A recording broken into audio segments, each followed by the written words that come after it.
of the world, now I'm living. And the good just gets better, keeps on giving. Not even close to the end, it's just beginning. Life is getting lighter while the days are getting brighter, yeah.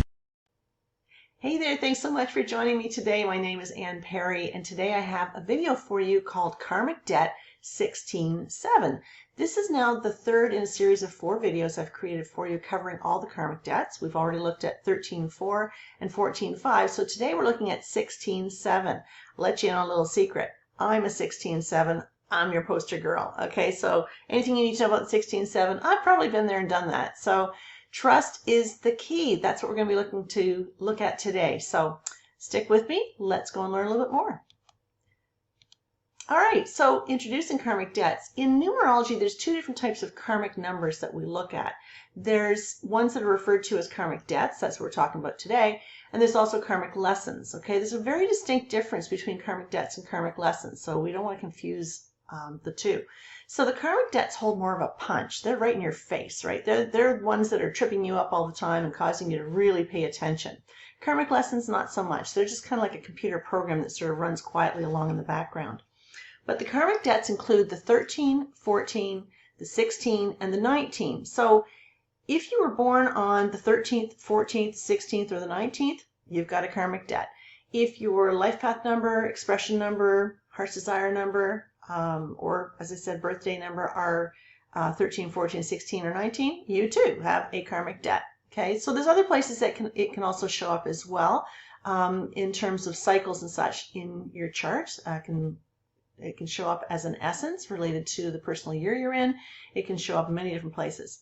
But for now, we're just talking about the core number of the karmic debt itself.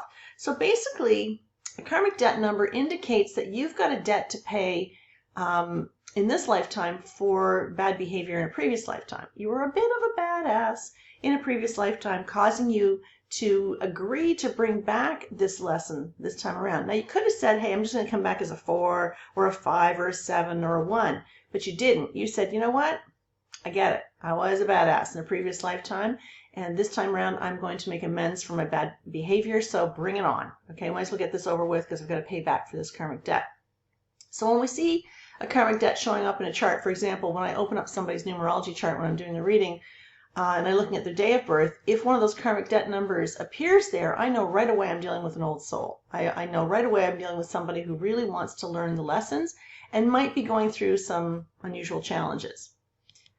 So an example of a karmic debt. So here's an example of how a karmic debt might show up in your chart. So we're going to be looking at a date of birth. So in this particular case, the date of birth is March 23rd, 1985. So if we break it down, in my opinion, correctly, we're going to break it down. March is the 3rd month. Okay, so there's the 3. The 23rd day, we're going to add 2 and 3 together. 2 × 3 equals 2 and 3 equals 5. And then 1985, add that all together, comes to 2 and 3. Keep adding, comes to a 5. So when we add 3 plus 5 plus 5, it comes to 13. So we know that this is a karmic debt number in the place of the life path number. Okay, so now we could keep adding 1 and 3 equal 4. The main lesson that person is here to learn is related to the number 4, but there's 2 sub-lessons here that we also have to pay attention to. So when it comes up as a 13, 14, 16, or a 19, we show it as that. Okay, we show it as 13/4 because we want to illuminate the fact that this is a karmic debt number. So you want to remember that karmic debts can be seen in the life path number, expression number, heart's desire number, and birthday number. They can also show up in the cycles, as I said, but not everyone is going to have a karmic debt that's going to show up in their chart. However, that doesn't make you exempt from karma. We all have karma. We all have debts we're paying. We all have lessons that we're learning, but it just may not show up in your numerology chart. So let's talk about this karmic debt of the 16/7s. What does it mean?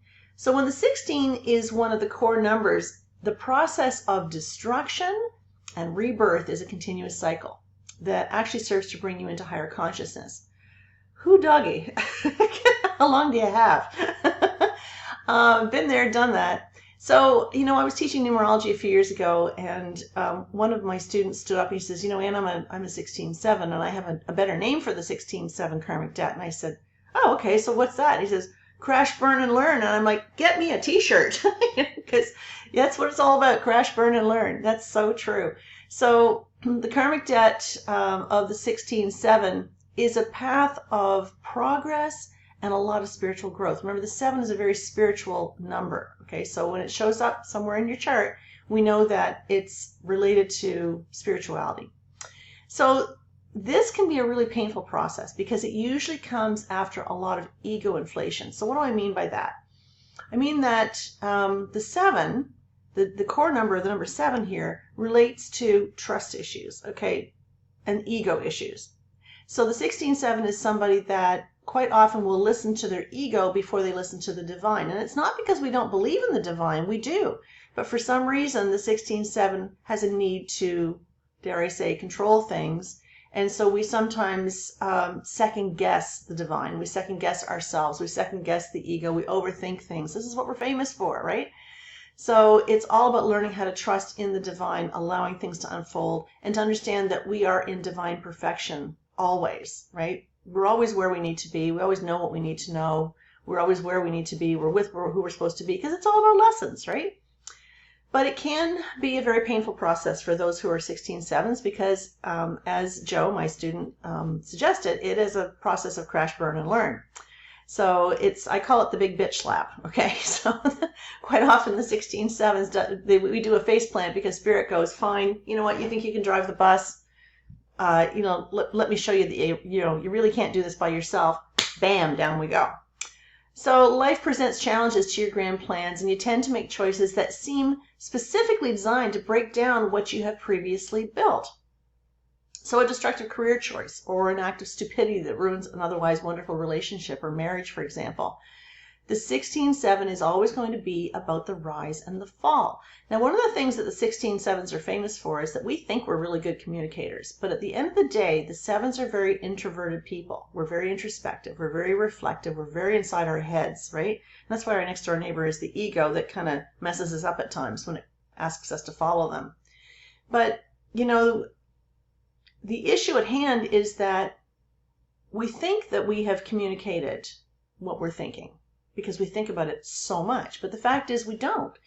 And when we pull the plug on things like a job or a relationship, the tower comes crashing down and everybody's left going, what the hell? Like, what? I thought she was happy in that relationship. I had no idea they were that unhappy.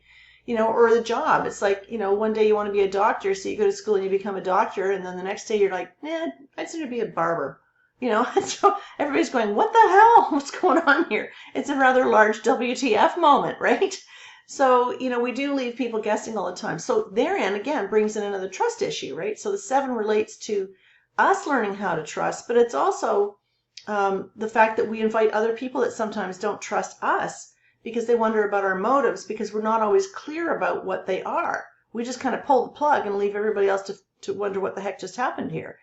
So our responsibility as 16-7s is to learn how to communicate a little bit better, to not take for granted that people know what you're talking about.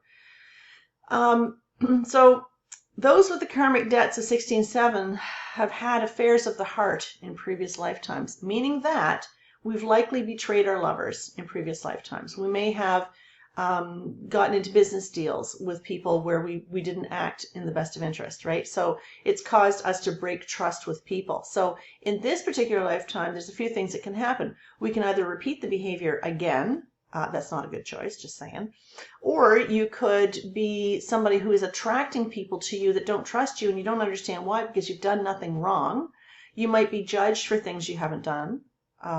You might find yourself very suspicious of your potential partners and whatnot, or you might be attracting jealous people into your life. So you can see that there's a whole myriad of different ways that the trust issues can surface, but that's unfortunately part of us paying back that karmic debt.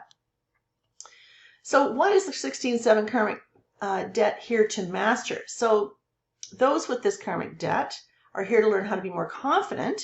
That relates to the number 1. Remember, we have sub-lessons here. This is the main lesson, the 7, but we brought in 2 sub-lessons that we have to learn as well. So the 1 relates to us learning how to be more confident while releasing self-doubt related to the number 1.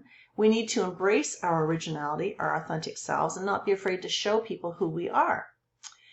It's also about learning how to be independent, learning how to be on your own, learning to, having confidence within yourself to make it on your own. So a lot of 16/7s have a tendency to jump into relationships because they fear that they can't make it on their own. They're here to learn how to balance their need to be responsible, especially as it pertains to their family. That's the number 6. Remember, when we look at the 6, see that big round belly there? Whenever you see the number 6, you're thinking about the pregnant mom. You're thinking about the nurturer. You're thinking about somebody who likes to take care of things, who wants to be responsible to others. But the 16/7 has a tendency to sometimes take on more responsibility than what they need to. The other thing is that the 6 relates to balance as well. So you see that round bottom there? Put that round bottom onto a flat surface, and what's it going to do? It's going to rock, right? As we're trying to find our center of balance.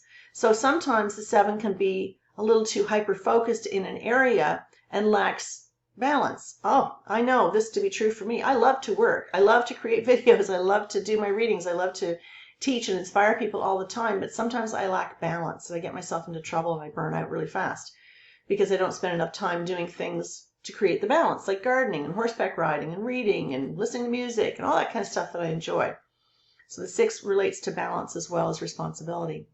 The 6 is also about perfectionistic standards. So the 7 causes us to second guess ourselves because this is a head case number, right? But the 6 relates to us always needing to know that we're perfect. And I, don't take that in the wrong way, guys, but I mean, attention to detail, for example. For me, it's all about the details. And if I miss a detail, it drives me crazy, and I try really hard to produce the best product I can, for example. But it doesn't always happen, and it sometimes drives me nuts. They need to find ways to be of service relating to the 6. So again, this is a bit of a struggle, isn't it? Because the 7 says, I want to be by myself. The 7 says, I want to be meditating all the time, reading books about spirituality. I want to just kind of be on my own outside in nature. But the 6 calls you to be of service to other people. So the 7 is the spiritual teacher. So in my case, for me to overcome my karmic debt, I knew I had to come forward and teach people about numerology, spirituality, and empowerment. Okay, so even though I really like time by myself, I have the luxury of being able to work by myself. So I get my fix that way. But I know that this 6 here says I need to be in alignment with finding a way to be of service to you guys. They need to learn how to give up their need for control and trust their intuition. That's one thing we're not very good at, right? We have a tendency to kind of go our own way and do our own thing. We're trying to be independent and be of service to everybody and do all those things. But we have sometimes a little bit of difficulty tapping into our intuition because we second guess it. So I've placed here the card, the Tower, okay? Because the card is the number 16. This Tower card is number 16 in the tarot deck. Now you can see that the Tower is not standing on a solid foundation. It's coming down, right? The top's blowing off of it. There's lightning going on. There's all kinds of things. There's people falling to their death, right? This is crash, burn, and learn. I couldn't find a better picture to illustrate this.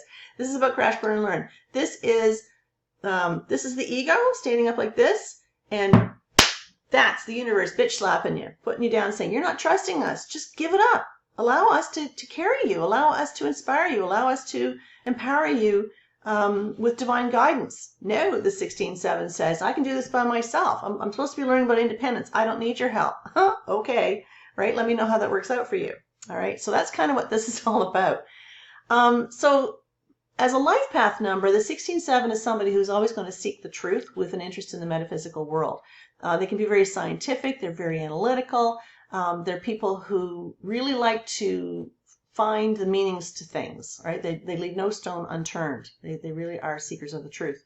Their status for wealth or power might take sudden shifts in their lives, the unexpected.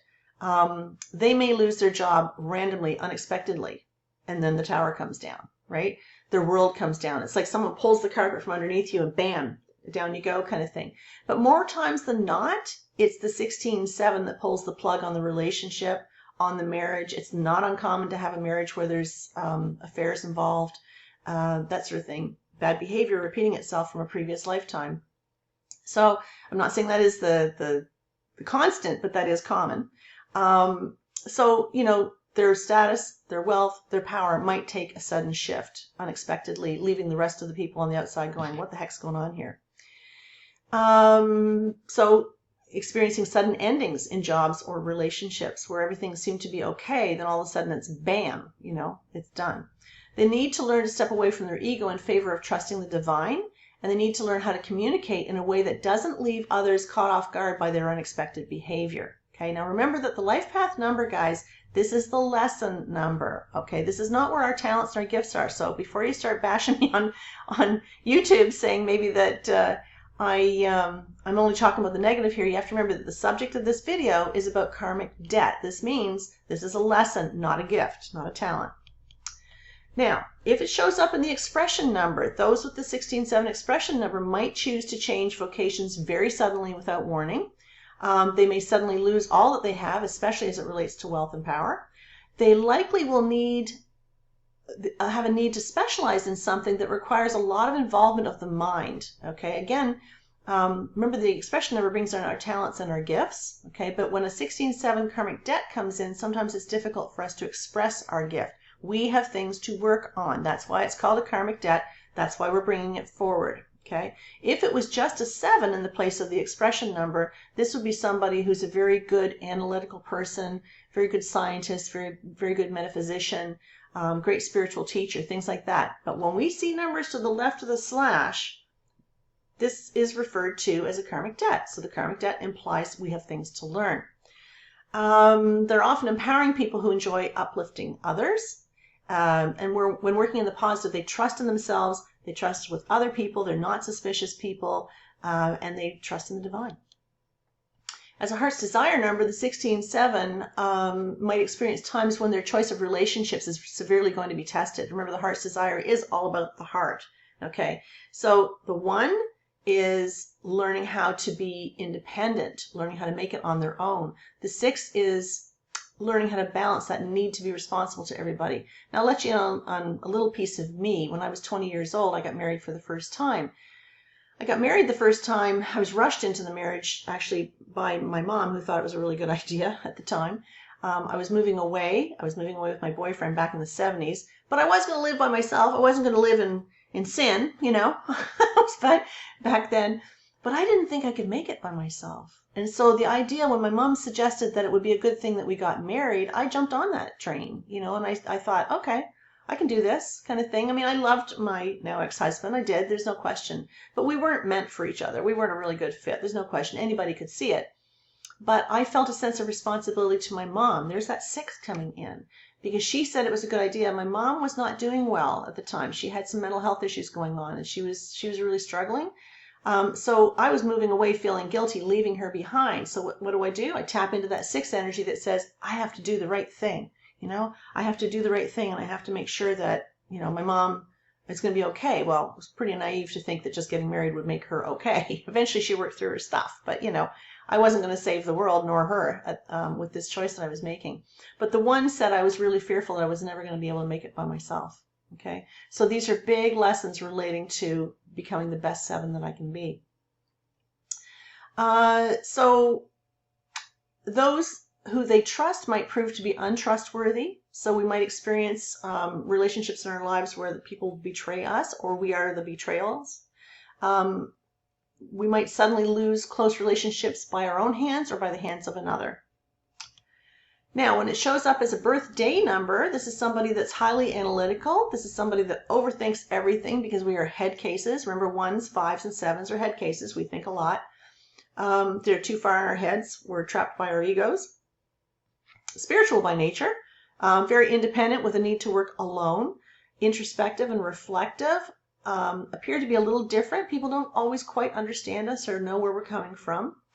So we have to work really hard to communicate who we are and what our motives are.